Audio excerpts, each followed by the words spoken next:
I see it's not as much a what if, but it's would the. Doesn't flow off the tongue as well, Jason. Would the challenge? Hashtag would the challenge, but at the same time, as you can see from the headline there, it is a juicy topic. So, Jason, the topic is, would the Showtime Lakers beat the current Golden State Warriors? So this all did technically begin because Klay Thompson referenced the Showtime Lakers and how he believes his team was better. The other point I actually need to make about that is, what is he supposed to say? Yeah. No. This Warrior, we're not as good as the Showtime Lakers. We're not as good as the Bulls. We're not as good as the Hakeem Olajuwon Rockets. We're just all right, but we're playing the fight. What are you supposed to say in that situation? Obviously, he plays on this team. He believes they're better. So let's get to his father, Mychel Thompson, who played for those Showtime Lakers, the later editions of them, but still was on those teams. I said to myself, he's right, telling USA Today Sports, I don't suffer from SOMS. You know what that is, Francis? Hit me with it. Stubborn old man syndrome. Understand that things change. New athletes come along that can be better or just as good. Teams come along and that can be better. And what Klay said, I agree with, mainly because of two things. Their team defense is as good as ours was. They really play great team defense. And number two, 3-point shooting. I'm so glad that he doesn't suffer from SOMS, because so many people suffer from SOMS, and it's not just unique to basketball. Many people suffer from SOMS, and they're not open to the adjustment of what happens to the game. So for the same thing, that you have the arguments where people will say that no matter what the player is or who they are, they would still be as good today. And I don't believe that whatsoever. Many people make the argument when it comes to world football, Maradona can still thrive the way that Messi does, or these guys do in the game today.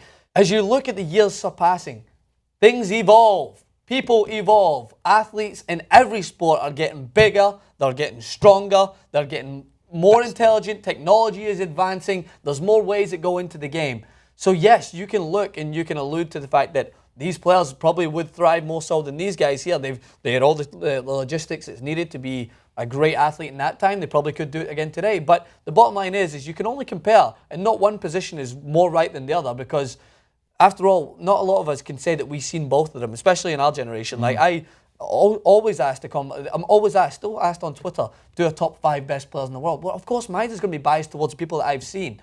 And I love the fact that Klay Thompson's dad is talking about how they would probably be a better team because they've adjusted with the current game. If you were talking about this in even more of a ridiculous sense, like who would win a game back in 1999 between these two teams? That would be an interesting conversation because three-point shooting wasn't as prominent back then, but this team have moved forward with the trend, and they've stayed true to what made teams great back then, with good defending, good team movement, good ball, and good chemistry. But then they've added something that no other team in the history of basketball, as far as I know, have been able to do as well, and that's just ridiculous three-point shooting. No matter how good you are defensively, it's very hard to defend against. Popovich alluded to it. He's like, they unlocked the puzzles. They've come as close to anybody who's ever unlocking the three-point shooting puzzle, and they've pretty much done it, which is amazing. It really is. And again, just respect, credit to what the Warriors are trying to do. Try to live. I find it amazing because live in the moment, just for once. Live in the moment, enjoy it for what it's worth. Appreciate the greatness instead of like trying to compare it all the time. That's exactly how to put it. And I'm the first person who loves to compare it, but I'll start comparing the day after the NBA Finals ends. After, if they win, after whatever happens against the Cavaliers, that's when you start comparing, when you can look back at it as a whole.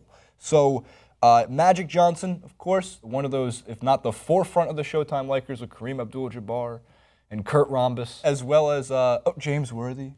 Mitch Kupchak, one of the smarter, actually, executives in the Lakers organization right now. Magic went on First Take and had this to say about his Showtime Lakers. Bad matchups against us. There's no way that they're going to deal with Kareem, and there's no way they can deal with James Worthy. And the thing that we can do that will affect them and cause them problems is that we could set up and we could run on the fast break. Stephen A., we average 118 points with hand checking, with all of that. I actually think Magic is right. I have to take a side in this one. It wouldn't be unfair. It would be unfair if I didn't, because people would say, well, you have to take a side. Okay. So why would I defend the Showtime Lakers? Well, given the fact that I consider that 84-85 Lakers team, that was actually before Mychel Thompson was on them, but still, that 84-85 Lakers team, the 95-96 Bulls, and this Warriors team, if they win the title, as the 3 greatest teams of all time, then sure, of course I think in a 7-game series that Showtime Lakers could beat them. I actually think Magic points it out pretty effectively. I'm not sure if they do have an answer to a 6'9", 6'10 point guard in Magic Johnson, the greatest passer of all time, or at least arguably. I don't think they have an answer for Kareem Abdul-Jabbar, the greatest scorer of all time. And let's just add the fact that James Worthy was such a great, like their big three is going to cause problems for Draymond, Klay, and Steph. Would it be a 4-game sweep? No. No, absolutely not. Just because the Warriors are a great team all around on defense with their ball movement, as Francis alludes to, and their three-point shooting. The only thing that the Warriors can, that Showtime Lakers team could not do is keep up with how they shoot the three ball. Yeah, and that's what I was going to say. So, like, Magic Johnson has the historic numbers to back it up because they're all of all time, right? Because where their time's done, we're now moving through a different time, right? So the best shooter of all time, best arguably point guard of all time. But what happens when we have this argument 10 years from now when you're like, so would they have won against Golden State Warriors who had the best three-point shooter of all time when the game is now predominantly about who can shoot the three better and who can adjust to try and stop that? Because teams have tried. We've seen OKC put big men on him the way I'd imagine the Showtime Lakers would try to put bigger men on Steph, and it nullifies it to a certain degree.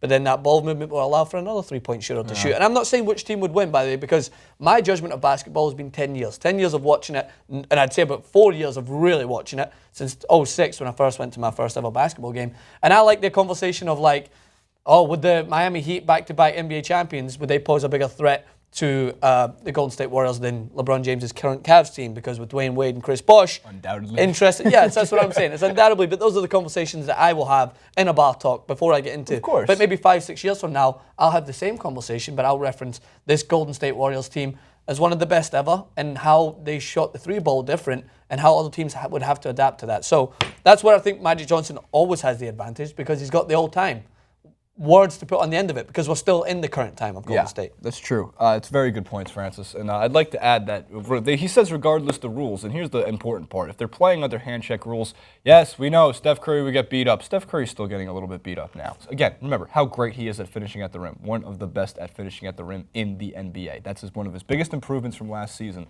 With hand checks, everybody got beat up.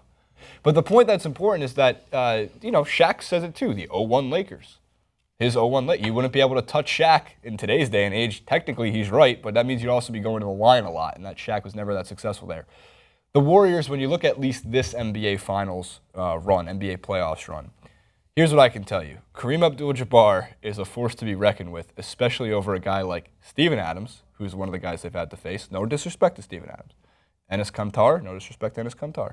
Anybody of the bigs on the Portland Trail Blazers, and look, Kareem Abdul-Jabbar is a better player than DeAndre Jordan, but all-around wise. So, all-around wise, Kareem Abdul-Jabbar is a better player than DeAndre Jordan. So that would be a tough situation for them to see. They've never faced a big man like Kareem, and that's why I think they get the advantage, because Kareem was truthfully that good. They've faced point guards like Magic Johnson in a way because LeBron, in a way, could be like Magic Johnson.